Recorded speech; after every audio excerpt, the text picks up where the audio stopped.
right, high school football is back in the Permian Basin, and so is overtime. It's a new look crew, and it's the same show, so that takes you deeper than just the X's and O's. We'll have action all the way from the 6A schools to highlights from yesterday's kickoffs. That's right, it's time for our game of the week. Crane versus McKee. The 3A, 2A battle pits two Basin foes against each other. Aaron Gelvin was out in Crane with more on the matchup. That's right, NewsWest 9 Game Time's game of the week, McKee versus Crane. Now, both of these teams had winning records a year ago, and both of them looking to start 2022 off 1-0. But of course, only one can. So how did it play out when it came to the action on the field? Every single team kicking off their season tonight wants to get off to a fast start. Well, that's what both of these teams were able to do offensively to open this game. The Badgers started things off on offense, running the ball very effectively as number 4 Noah Torres bullies his way into the end zone. Then it was Crane answering back with a nice little screen pass to tie the score at 7-7. The rest of the first half belonged to McKee's Matthew Rosas. Number 6 just got whatever he wanted on the ground, as you can see by these scoring plays, and this helped give the Badgers a commanding 2-score lead going into halftime. And how about your performance tonight? 3 rushing touchdowns, the big one in the fourth quarter on the 4th down. Walk me through that play just really quickly. Man, my line just gave me a chance to get open. They gave me a hole that I could hit, and I knew I had to go because big 4th down, it was a big play that we needed to win and secure the dub. All right, man, enjoy this one. Congrats, yes, and good luck rest of the season, all right? Well, you heard it, Matthew Rosas. He ended with 3 rushing touchdowns. He had a big one on 4th down in the second half that helped seal this win. Some tense moments in the second half and in the fourth quarter of this football game, but it was McKee walking out of Crane with a victory, 28-21, and they start the season 1-0. Crane falls to 0-1. Rosas was just incredible tonight. It was a lot of offense over there, as Aaron just said. McKee holding on to that one. Now switching over to 6A action in Odessa. OHS in their home opener at Ratliff taking on Lubbock Monterey for the 2nd year in a row. Down by a touchdown, Odessa starts working on chipping away at that lead. Cue quarterback Jalen Jones. He fires a dart to Ivan Carry-on, who you're seeing here now, and the wide receiver goes on to break ankles and tackles, all of it for a 72-yard touchdown, tying the game up at 14. Later on, Broncos on the doorstep again, and this time Jones just dumps a pass off to Aiden Olomos to tack more onto the lead, and OHS kept piling on, and this time Jones wants to take it in for himself, rumbling into the end zone for another Broncos touchdown, blowing the game open 29-14. So we have things over at OHS wrapping up, and it was a win for them, just holding on in a close one. And now we have more 6A action. Mason Storrs is out at Astound Broadband Stadium. Thanks, Jenna, and happy football season to all the fans out there. Now, the Rebels are breaking in 2 things this season: a brand new football season and a newly branded stadium. Let's take a look at those first half highlights. Well, it was the Rebels versus the Sandys tonight, and let me tell you, these guys did not come to play any games. The Sandys would strike first, but the Rebels responded quickly on defense. Legacy hatched the ball, and what a way to set the tone for a season. Rebels get the ball back, and it's time for this offense to blast off. Marcos Davila slings the ball downfield to Deonta Sanye for a touchdown. You know, one TD wasn't enough for the boys in maroon. Davila gets the ball again, it's out, and Aiden Serrano snags it. We'd roll into halftime with the Rebels up 35-7. Let's see how the game went from a player's perspective. So, this was a crazy game. Start of the season. Where do you see this offense really improving from last year? I see it improving a lot. Our coaches went out, explored, see what we can add, and they did a really good job spending a lot of time with the summer. Like they really helped us out a lot, and I would say we did not play great at all tonight. Like, people think we might have, but second half we didn't do really good at all. We just got to fix mental mistakes, penalties, false starts. Like, we can't have that. So, I mean, we just got to work on that, but yeah. Now, as you could see from those highlights, it was a fast and aggressive game, really on both sides of the ball. Your final score from Astound Broadband Stadium tonight is Legacy 47, Amarillo 21. Back to you, Jenna. Thanks, Mason, so much. So that was the final in that one. And now we switch over to some more 6As. We're going to be making it down the list as we go. We just saw the Rebels off to a hot start. Who is next? It's Midland High versus Mottwood, and keeping it going. Midland High traveled to Mottwood, and the running game was strong. McKee slices through the defense for the score and the lead, and it was most of the same to start the second frame. It worked the first time. Why not try it again? McKee punches the 12-yard TD. It was all ground and pound for the Dogs. If it's not broke, don't fix it. Briley Perez handles the toss and takes it to the house for a 40-yard score. And Midland High wasn't the only program taking a decent road trip in week one. After a tough week of losses, Permian traveled over to Abilene to kick off the season dedicated to both Buddy Hale and Gary Gaines. The Panthers looking to start their season off on a good note, and it started with a low-scoring one early. Things didn't go exactly to plan for the Panthers offensively, though. Abilene's Beckham Paul picks off the pass from Rodney Hall Jr. and wheels all the way around toward the sideline before getting taken down. You'll see right around that 10-yard line, and this would set up the Eagles' offense in prime scoring position. They ended up converting the turnover into 3 points to take the lead. The Permian defense holds up to avoid a larger deficit. Now, this is when mojo started to cook. Hall makes up for the turnover with this absolute dart, connecting with Tabari Jones to take the lead right before halftime, 7-3. So it came down to the wire when Midland Christian went over to face El Paso Americas.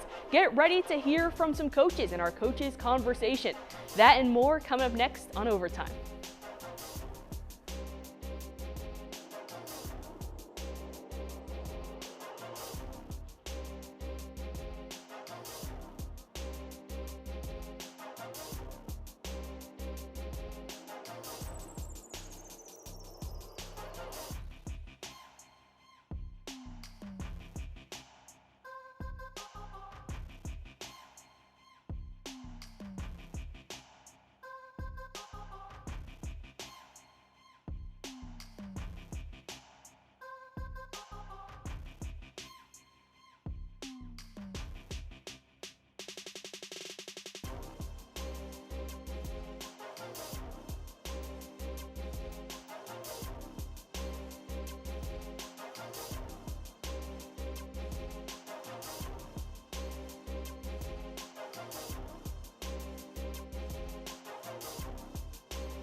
Back to overtime, another battle of the basin, this time the contest between Reagan County versus Wink. Over to the second quarter, Reagan County's Jarrett Brown chips away at the Wink lead with a pass to Angel Flores for a 19-7 lead. That would be the Wildcats. And flash forward to the third frame. Cannon Gibson hands it off to the back. Hudson Morgan for the long dash to the end zone for the Wing score to extend the lead out to 25-7. The rushing game was strong for the Wildcats. This time, Brian Wilcox got stopped at the line, but then bounced around for the score. Offense seemed to turn into defense for this team. This time, the Owls were the victim. Ivor Chavez with the strip sack. And now we have a conversation with Coach. It's a good way to start off, football season with the win. What do you hope to build upon after tonight's win? Well, just consistency. We've got some really good, talented players. They need to understand how defensively how they fit together in the scheme. There's some things like that. We just got to get better consistently get better on the small things that makes a great team down the road. And we're all super excited because high school football's back, and so is the Little League team over in Andrews, leading in for the rest of the team. And the Andrews team would face the Canyon Raiders, and to end the first quarter, it would be all goose eggs 1-1. Just before half, Andrews would finally punch it in. EJ Lopez took the pigskin in for 6. The Stangs could go up with a 2-point conversion. Right before the half, the other team Andrews would kick the field goal and go up by a weird number. It'd be 11, but seconds before the half was about to end, the Raiders would try to score, but Andrews, the defense, we said that it would be holding up, and it sure did. Well, flash backward a bit. Yesterday, Coahoma and Forsan clashed for the Howard County Bowl. The Bulldogs jumped out to an early lead, holding the Buffaloes scoreless through 3, but Forsan flipped the script in the fourth frame and put up 21 unanswered points, and Aaron Gelvin caught up with Coach Phillips for reactions from this victory. We played fairly well. We had some mistakes with turnovers and penalties and things like that, but the heart we played with in the second half was the key. We've been a really good second half team over the last couple of years, and it was good to see that continued. So, I mean, it's just so fun to watch those guys. They never quit. There was never any quit in them, and they just kept competing, and we came out on top, thank goodness. Well, let's continue talking about games from yesterday. This is probably one you were hearing about today. Avery Morgan under center takes the snap. The signal caller keeps it for himself to score to increase the Mustangs' lead. For a while there, things were clicking on all cylinders, even defensively. Boston Rodriguez is going to back up like a center fielder, locating the high fly ball, and that was only the beginning. Rodriguez zigging and zagging through a number of trailblazers. MCS was up by as many as 16-0 before Americas came all the way back to knot this game up at that 16 mark and forcing overtime. But the Mustang fans, no fear. In double OT, Morgan rolls out and finds Carson Hufford, and Midland Christian holds on to the win in the season opener. And we're back for more high school football action in week 1 with Ira Ann and Forsan. Ira Ann, again, more kids running out of the tunnel leading the team, and we're going to get to some football very soon. It was quarterback Cole Bowman who throws a screen pass to J.D. Solis for the Braves. First down. Big plays lead to some tricky plays in this one, and it even leaves our cameraman a little dazed and confused, as you'll see right there. That was a touchdown pass to Angel Sabata for the Braves touchdown, making it 7-0 for the squad. Bulldogs came back when quarterback Luis Abale hands off the ball to Arturo Gonzalez for a 60-yard run for a Bulldogs touchdown, now making it 7-6. Ira Ann still ahead. Turnover on downs. Bulldogs get the ball back deep in Braves territory for a safety, making it now 9-6 in the first quarter. Braves ball when Bowman throws a touchdown pass to Chris Quintero for the Braves TD, making it a 16-8 game in the second quarter. And right before the half, a handoff to Isaac Alanis, bringing the score 16-14, so a back and forth one there early. All right, and now it's time for the highlights that we've all been waiting for. We have to decide who had the best plays this week.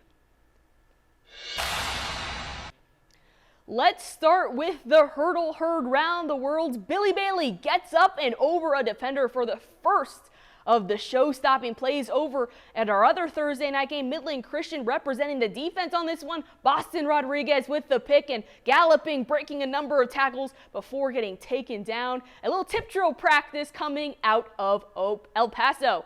Another road game produced a nominee on this list. Permian's Rodney Hall Jr. launches an absolute dime to Tabari Jones, who makes an incredible catch to creep into the end zone. And finally, the last play is a little closer to home over at Ratliff. The burners were on for Odessa High's Ivan Carrion, who broke a number of tackles and ankles and runs the length of like a full marathon for the 72-yard score. And thank you to all the kids that have helped us out getting ready for overtime and game time. We had a blast, so here's a look behind the scenes at our promo shoot, plus some of those bloopers.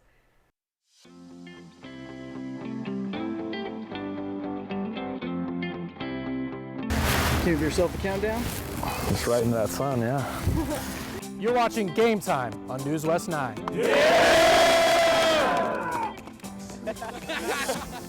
That was good. Boy! No, I didn't get enough of that one. I just missed it right! You're watching NewsWest 9. Game Time on NewsWest 9, right? That's what you're supposed to do? Oh! On Game Time on those.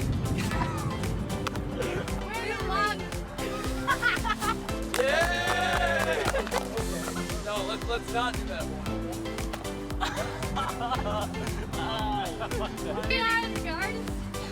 Are you going to be super active? Somewhat? Okay, that'll be good. Love it!